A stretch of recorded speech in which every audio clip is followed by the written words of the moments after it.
Welcome to the podcast. This is the Real Healing Institute show. My name is Michelle Sinclair. I am a divine healer and spiritual intuitive. So I gained enlightenment several years ago after the study of the Christ letters and some extreme things that I was going through in my life. I went up to my cabin and knew I needed to heal these things because I knew that what we think, our thoughts go out and they create and they manifest. And I was really angry and resentful towards my husband at the time because I had found out, he told me, and I'd found out that, he'd betrayed me and all of these things. And so I had this deep despair and wounding because we were married for nearly 20 years, together for longer than that. And so I had never known any different. And I had, 4 children and stayed at home. I homeschooled them. I mean, I still did the work that I do, but, it wasn't required of me to do any work. And so my whole world kind of changed overnight.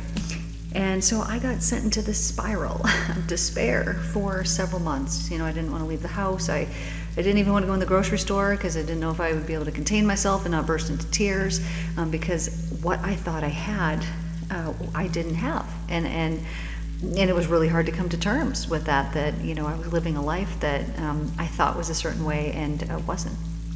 So through that, the most wonderful, amazing thing happened. This is why I love my ex-husband dearly for all the things that he did, because it sent me into such a spiral of knowing I needed to heal it. Because let me tell you right now, if you are holding anger, sadness, grief, despair, abandonment, fear, whatever it is within you, you're manifesting it, you're creating it because you're creating in the right now, in this very moment.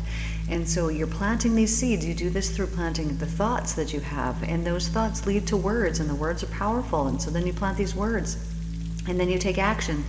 And all of these things that get planted, they come to harvest. You cannot think hateful, angry, resentful thoughts towards other people and have them not be returned back to you in some way. Not only are you experiencing a low vibration at that time, you're putting yourself through hell at that time that you're thinking it, right? Because if you're thinking amazing, wonderful things, you're living in a heavenly state. But if you're thinking angry, horrible, things, well, it's a self-created hell that you have at that moment.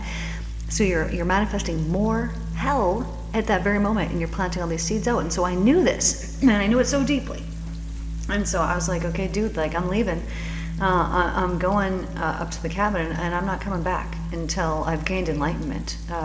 And that was the parameters. It was like I was going for as long as it took. And so,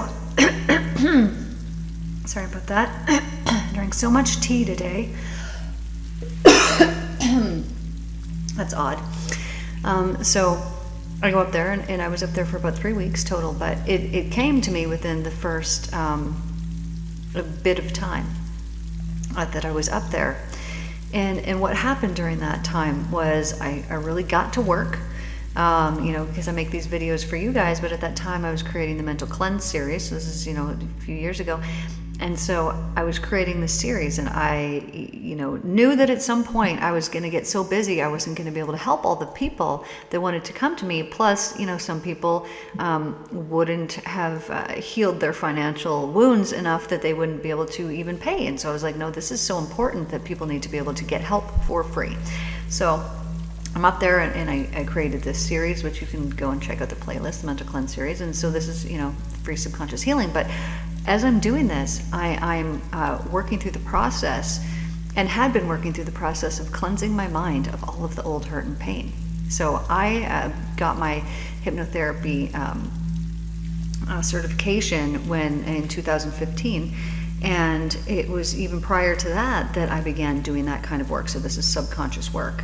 And so it's about clearing the mental house. And I realize now that all these little steps had to be in place. I had to be doing that kind of work to get to enlightenment, because you cannot have low vibrational things in your mind and be enlightened at the same time. It's impossible. It's impossible. So through working through all these things, so this is working through past wounding, past hurt and all these things, and I've been doing this for years and years and years and years and years. So I'm clearing house. Then I discover the Christ letters, which, I grew up super religious, right? We went to church twice on Sunday, and, not enjoyable. But, church was just kind of a part of my life, and the spiritual aspect was a part of my life. And in fact, when I think about childhood, I actually remember myself remembering my past lives more so than many memories from being a child. I mean, I remember lots from being a kid, but I remember myself laying in bed and thinking about the past lives that I had. And it's interesting because the lives that would come up were very similar to the personality that I had in the first 30 years of my life. Well, the karma was being played out and tied up. And so anyways, I go up to the cabin, and I found extreme forgiveness for my husband. And I truly forgave him. And what a wonderful thing that is. If you could imagine the most painful, horrible thing that you could ever experience. And I mean, I've been through some stuff, guys, and nothing hurt me as much as that, right? Because different things, affect other people. You might say, if my, partner betrayed me or something, I don't know, I'd get over it. It wouldn't be the worst thing in the world. But for me, in considering all the other things I've been through, you'd think maybe that wouldn't be the worst, but it was. It was the hardest thing that I'd ever been through, which I know from, some meditations that we did the other day, or some channeling, that came through. It was talking about heartbreak and how it actually tears open the fabric of existence. It actually expands it, and especially when it's associated with physical pain. So there's so many good, wonderful things that come from it. It's expansive energy, and I see and understand why now that was so necessary, and why it seems like all of the light workers that I have come across have had to suffer heartbreak. So it wouldn't necessarily be like in a relationship. Maybe this was, parent wounding or some other kind of wounding, but extreme heartbreak to the max. And all of these light workers, they're stepping up right now. It's happening right now. That they're like, nope, now is the time. I'm healing these wounds. It's not an option anymore. And they're doing it in the right now, because we've got big work to accomplish here in this world, on this planet, on this beautiful earth. And so anyways, I'm up at the cabin, and I've healed this now, right? Like I've forgiven him, and I'm in the whatever, and things are great and gravy. And then I gain enlightenment, and I don't remember exactly the timeline. I could actually probably look, because I was journaling when I was up there on my computer, but so it comes through in this way. So I'm sitting in the kitchen. This cabin is like wood fire stove heated, and I know it was chilly out, and so I spent a lot of time inside, or going out, taking the dog for a walk or whatever. But most of my time was spent inside, and it's right on the water. So I've got my own little walkway that I would go and sit on the dock and meditate. But anyways, I'm in the kitchen, and this is evening time. Like it might have even been like 11 o'clock at night when it came through. And so I'd been sitting there, and we're talking days, man. Like I'm going up there, and I love my spiritual practice. I could do it all day long. Like I could just sit there and I could meditate all day long. Then I might do some yoga. Then I might do a little bit of exercise. Then I might do whatever, and then go back to meditating. Like I could do it all the time, all day. So I'm up there, sitting in the kitchen, and I'm either I was doing yoga, I'm pretty sure. And so then all of a sudden, so how I do this is I would sit there and I will just wait for the divine to move my body. So when I'm doing yoga, I'm not thinking like, what move am I doing next? My body is moving itself. I'm allowing spirit to guide me. This is, how I operate. So I all of a sudden have this light, this illumination come into my brain and light it up. Like I'm talking, did somebody just turn on the sun inside of my brain? Keep in mind that this is nighttime. And I understood, and I saw so clearly, and I all the things, the light came, and it comes all the time now. Pretty much every time that I sit there and meditate with the intention of divinely connecting, I will have that. Even if I go and hug a tree, I'm like, oh, giving the tree a hug, and it's like, oh man, is the sun shining on me? I'll open my eyes. No, I'm actually standing in the shade. It's coming from within. So I tell you that to tell you this, that you can't get it if you have things that are clouding your mind. So if you have things like grief or sadness that you're not thankful for yet. And I know these are like such horrible, hard, difficult things. We're humans and we came here to get through these hard things. Maybe there's wounding that you have. Maybe there's a mother wounding or father wounding, or there's these things. And it is the thing that is the hardest thing for you to do. It's the hardest one that it is for you to do, that it will lead you to that. It'll lead you to that. And this is why we have these hard things. And it's like, right, well, if I can overcome that, then I can overcome anything. And it's actually true. That's actually the truth. If you can overcome that, you can overcome anything. And so, somebody here that's listening is like, yeah, well, when I overcame that, well, then I got this thing next. And so I'm going to tell you, darling, it's actually the beliefs that you hold within you that are making those things continually manifest. So this is also part of the process is it's not just getting rid of those emotions, the lower vibration frequencies. It's not just the heavy, dense, hard energies. It's getting rid of the beliefs that are tied to them, because they're tied to them for a reason. So I would wake up in the morning, and I did this for several years, and now I just kind of do it once in a while and just check in. And you guys would know this if you've been following me for a long time, that I wake up in the morning and I'm like, what percent of heaven am I living in? It's like, 100%. Okay, am I in 100% right now? I hear I'm at 98. Okay, but I would wake up and I'd be like, okay, why am I only at 98? And then I'd ask myself, why is it at 98? And then the answer often was sadness. So because I'm a hypnotherapist, but what do? This is how I do it. And if you meditate a lot, then you can just follow this guidance and you can do it for yourself. I would then follow that feeling, okay, sadness. So I'd let that feeling come up in my body, and I would locate it. Where am I feeling this sadness? Oh, well, I feel it in this part of me. This part of me feels heavy or whatever. And then I would follow it back, and then I would resolve it. And I would heal whatever happened to be there, and then I would, bring myself back. What percent of heaven am I in? Okay, perfect. I'm at 100 now. Excellent. Now I can go about my day. But prior to that, that was not the case. This was not even something that I considered. It wasn't even something I considered. And I didn't realize that our free will was our mind, our thoughts, because you were given free will. And your free will is that you can choose what thoughts that you have, you can choose what words that you speak, and you can choose the actions that you take. But it all goes back to consciousness. It all goes back to a thought, so the initial thought.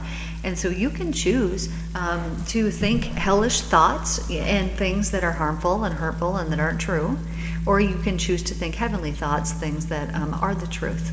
And they feel like the truth because they feel like freedom when you think about them. They feel like excitement and joy and actual freedom.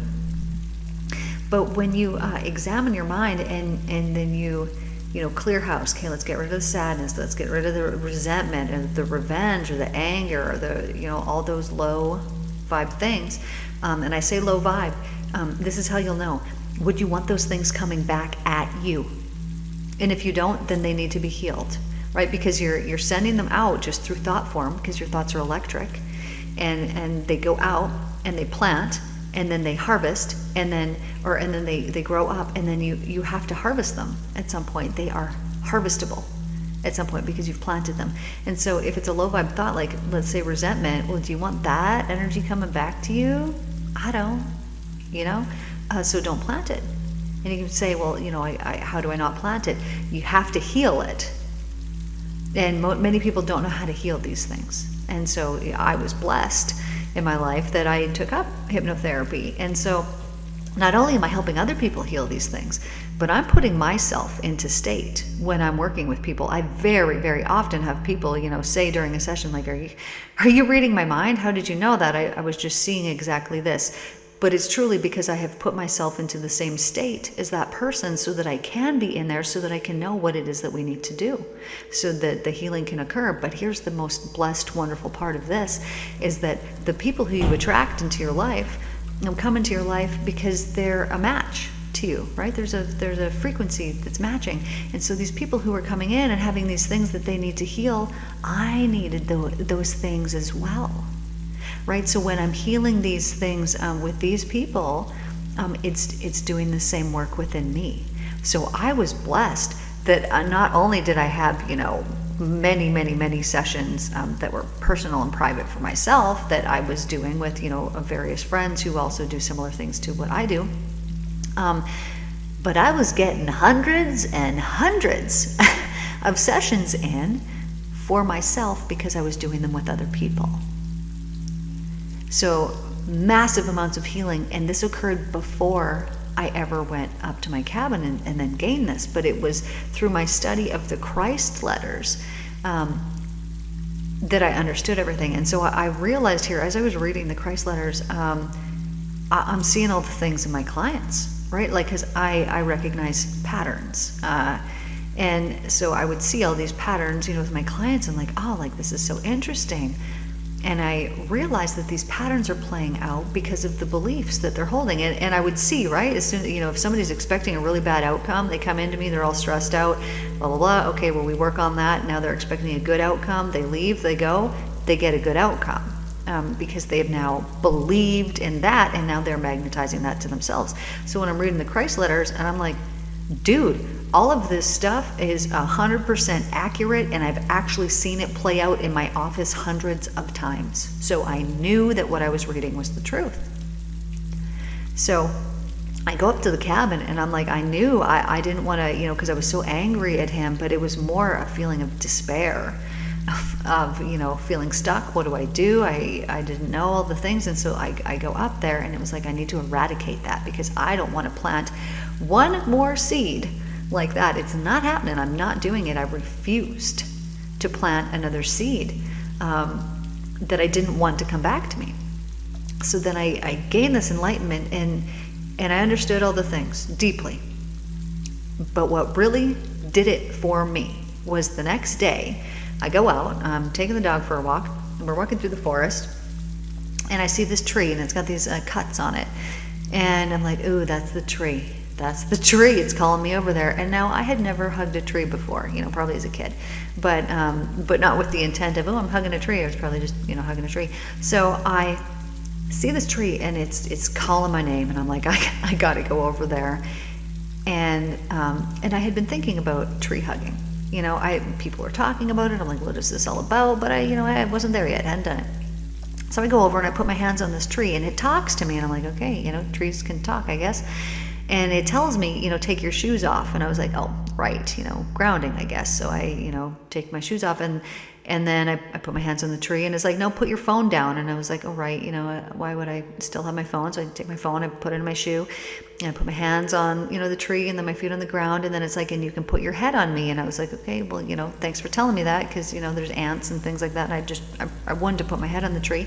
And so I put my head on the tree, and the second that I did it, I felt the love of the universe flowing through my body. And what happened in that moment was it removed any doubt that I had ever experienced or ever had in the divine and in the love of the divine, because I felt this love so pure that you could not experience this from, I'm not even actually going to speak that. I had never experienced it from another person, human in my life. I don't even know at that time how that could have been possible to receive such an unconditional love and acceptance. But I'm feeling it flow through my body, and so I'm understanding so many things at that moment. First of all, that there's no doubt anymore, that miracles can obviously happen just like that, no questions asked, done, it can happen like this. But it removed so many more things at that moment, because I understood too, well, this is coming through a tree, and that they're all connected. And it's like, the earth is vibrating, it's resonating at this frequency. So the trees don't have any doubt. None of the things have any doubt within them. Therefore, they don't undo the divine's perfect work that is being done within them every single second in the right now. Just like the divine's perfect work is being done within you right now in this exact second. But because the trees don't have any resistance, right? Because resistance, we tighten up and we tense up, and so then we're pushing away the divine flow that's supposed to be flowing to us every second, and it is flowing to us, but we're actually pushing it away when we resist life. When we have our life come in front of us and go, ooh, no, we don't like this, we don't want this. We are resisting the life that is. Meanwhile, you don't know that it was you that planted the seeds that you're now harvesting. So you're resisting your very own creation, meaning you're resisting the self. And so the trees don't do this, right? So I'm feeling this sweeping love, going through my body, and I'm like, oh man, like I'm just like in this heightened state. Like, can it get any better? No, it can't actually get any. Maybe it can, but it's just unbelievable. So then I leave, and the tree.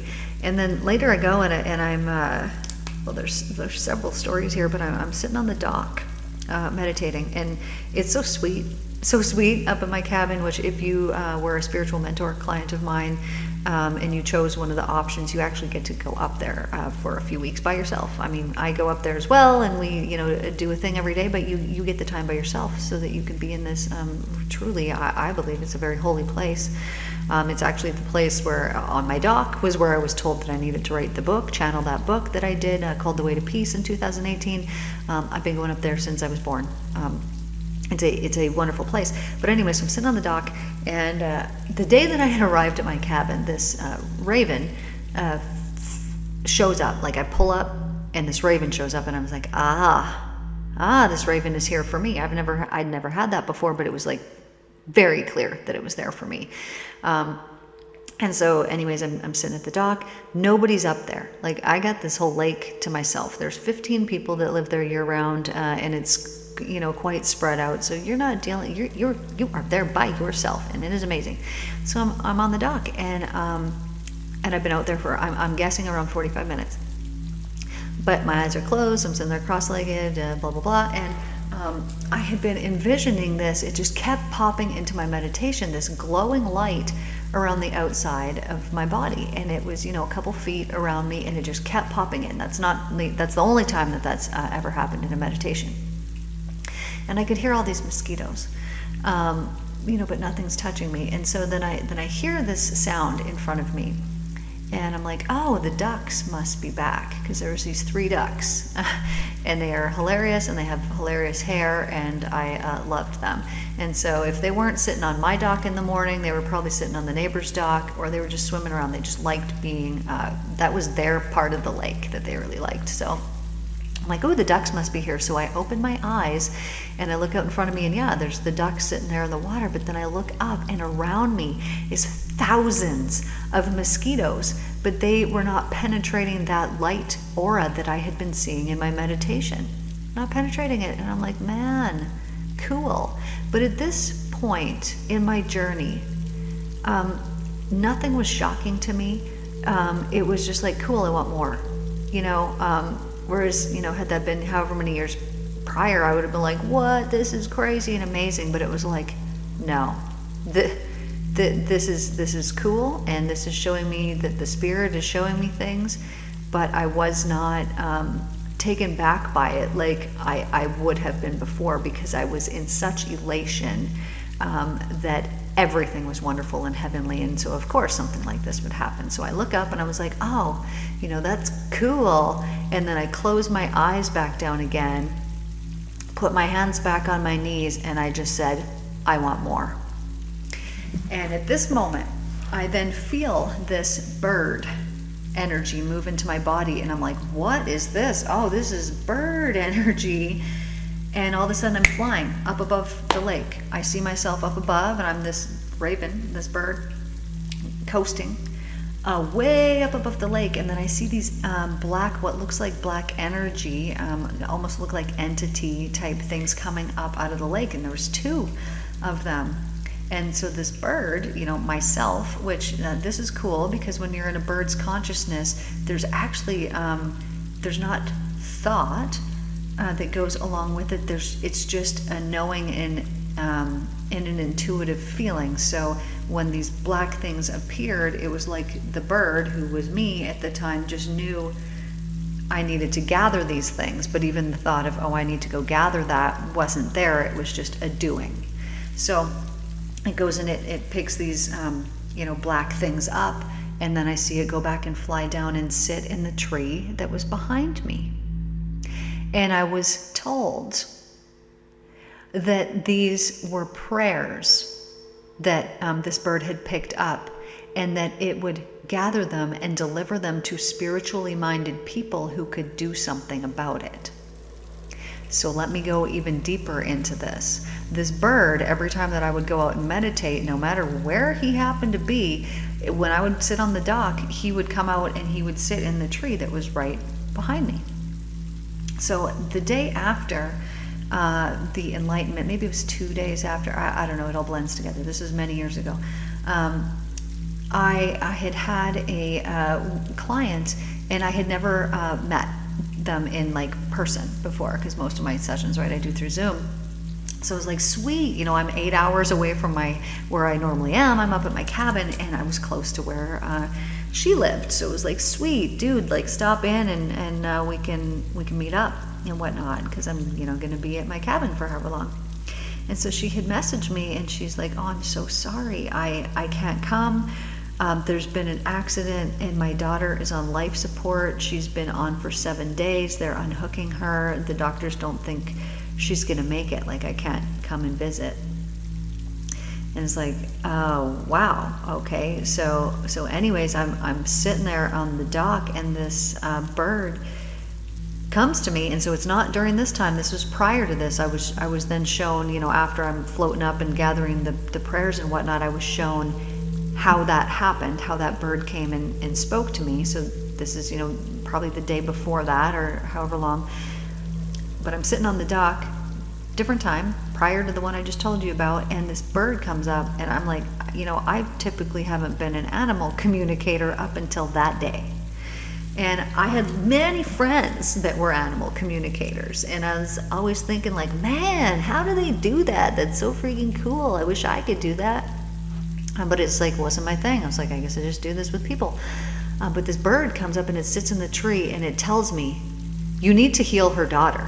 And it was like, oh, yeah, why not? And so, I mean, I had never done anything like this before, but this was what happened. I just all of a sudden had this overwhelming excitement flow through me.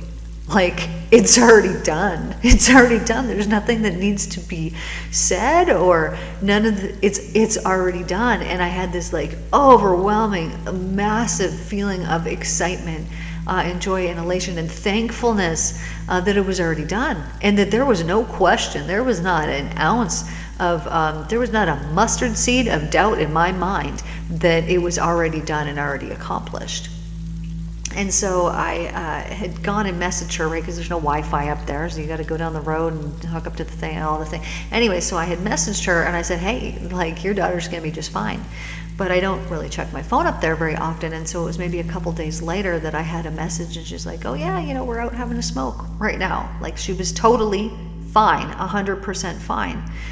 But it was amazing that I was shown the process, first of all, gaining this enlightenment, the understanding of all the things, and then the next day having every ounce of doubt that could have ever possibly been present eradicated, and it was done through love, of feeling this love and understanding that it is actually miraculous, and that there is nothing, like literally nothing, that it can't accomplish. There's nothing that it cannot do.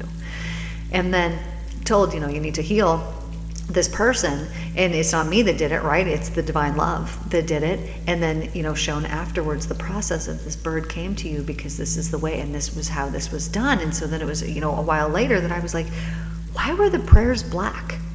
And this actually took me a couple years to figure out. And it was because they were fear-based. And so she had told me that, my client had told me that her and her daughter had spent the day at prayers, and they are native, so they had, you know, they go to this place and they have, you know, very specific ceremonial prayers. But I understood, right? There was a lot of emotion and sadness and grief and despair and fear and all of these things in here, because it was like, why would prayers be black? I would think that prayers would be white. But it's because now I understand, right? When we pray, we must pray and thank the divine that the work is already accomplished and that it's already done. But when we don't do that, totally cool and fine, because then these prayers still go out. They go out into the ether, and then they are gathered in some way, not necessarily always by birds, I guess, however they need to be, but they're gathered and then they're delivered. And it's us. We're the humans, we're the earth angels, we're the people, we're the ones that do this, you know. So when I was younger, I remember driving somewhere, I was going to my, so I must have been 16, but I was driving to my boyfriend's house, because I'm driving, so I had to be 16. I'm driving down the road, and I was told, you need to pray for semi-drivers. I was like, that's weird. I guess some of you call them semi-drivers. Anyways, and I was told that, and I'm like, I had no tie. I'm 16 years old, and I have no tie to semi-drivers. Like this is totally a random thing. And so I was like, okay, God be with the semi-drivers. And I was told, no, not good enough. Which I was like, I didn't like praying for a long time. When I was young, it's like 2 minutes, get the point across. Not even 10 seconds, point across, done, prayer over. And I was told, no, not enough. But I remember I was driving out of town. He lived maybe 10, 15 minutes out of town. So I go out and I get to the corner where I would normally have turned to his house, and it was like, nope, just go back home.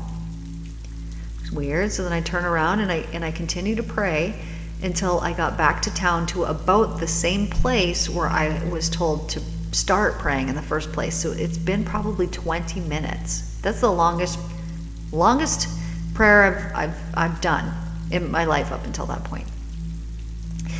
And anyways, I'm like, okay, weird. Anyways, I go home. So then the next day, I'm driving to church in the morning, and I'm going down this one side road, and I see this semi had come off of another road to merge onto this other road, and it was tipped over sideways, completely smushed. The cab, like where the driver was, it was smushed all the way over to the passenger side, and it was like, dude, like, I don't know how anybody could have survived that. Like, that looks bad. And I'm driving to church, and I see this, and then I hear on the radio right about that exact same time was like, oh, there's been an accident, you're going to want to avoid this, there's been a semi collision, blah blah blah blah blah, but the driver is completely fine.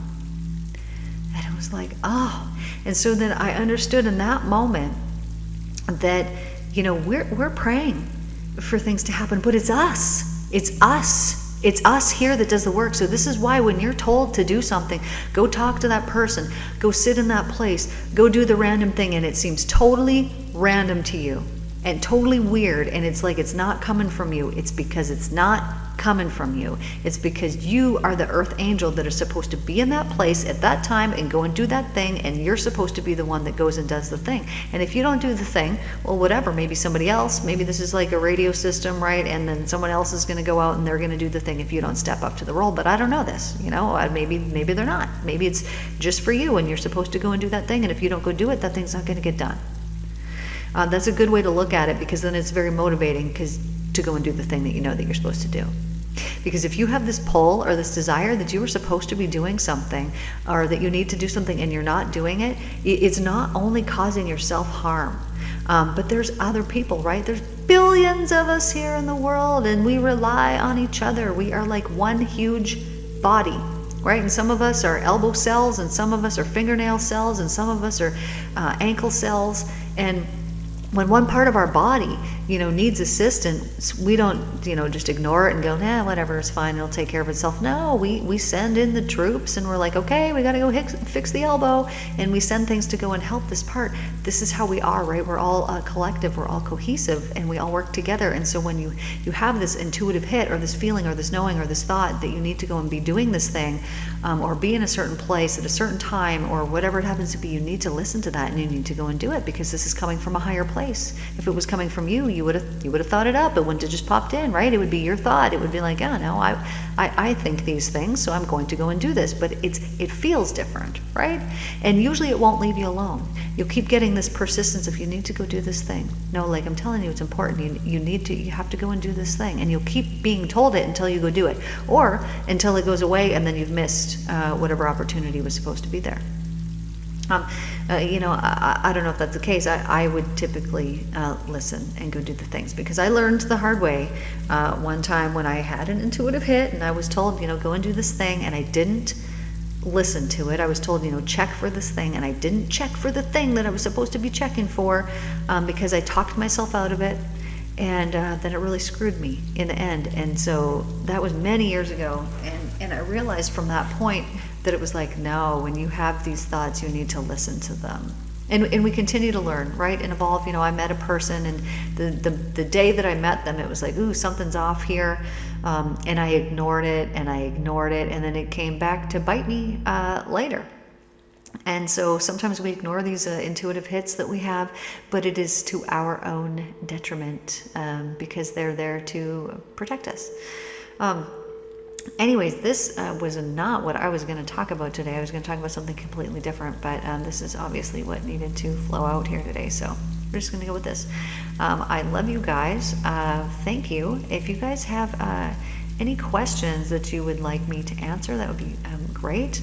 Keep in mind, I have these Christ light being circles that we held daily. I live here in Sedona, Arizona now. And so if you're here in Sedona, we have them live twice a week in person, but we have them live every single day through Zoom, and you can pop on. It's donation based, but don't even worry about that. If you don't got the funds, just pop on. You don't need to pay a thing. But I have the link. I will post the link for that down below. It's a different time every day. I'm, Arizona time, so you'll have to, figure out the time difference. But would love to just see you pop on. And what we do is we, me and my friend Alora, we share intuitive messages. We give activations. We help light beings. We help all beings. But we will channel messages for the group. Very helpful things will help to move some energy that is there and shift some beliefs that have been limiting you or blocking you or holding you back. And we do all of these things with love, and in divine alignment is the goal, to have everybody in divine alignment so that we can flip the earth and create this beautiful heaven here on earth, not just for myself that I'm looking out and I'm like, dude, there's heaven everywhere. I want everybody to see it. This is the evolution of consciousness, because what you shift in your mind, you visibly see changed in your world. And so this is what we're going after. We're creating an era of peace and love, and it's our every loving thought that is a transforming influence on this planet. It is transforming our consciousness in a giant, huge, and beautiful, wonderful way. Also, we have 3 retreats coming up this year: Mount Shasta, Bali, and Portugal. Bali is at the end of September, Portugal is in December, and Mount Shasta, we only have 2 spots left. I think they are still available, and that is coming up on June 13th. We start. So if you are curious about that, you can also email me, inquire, and I would love to talk to you guys. So thank you guys for tuning in, and I will see you guys in the next one. Take care.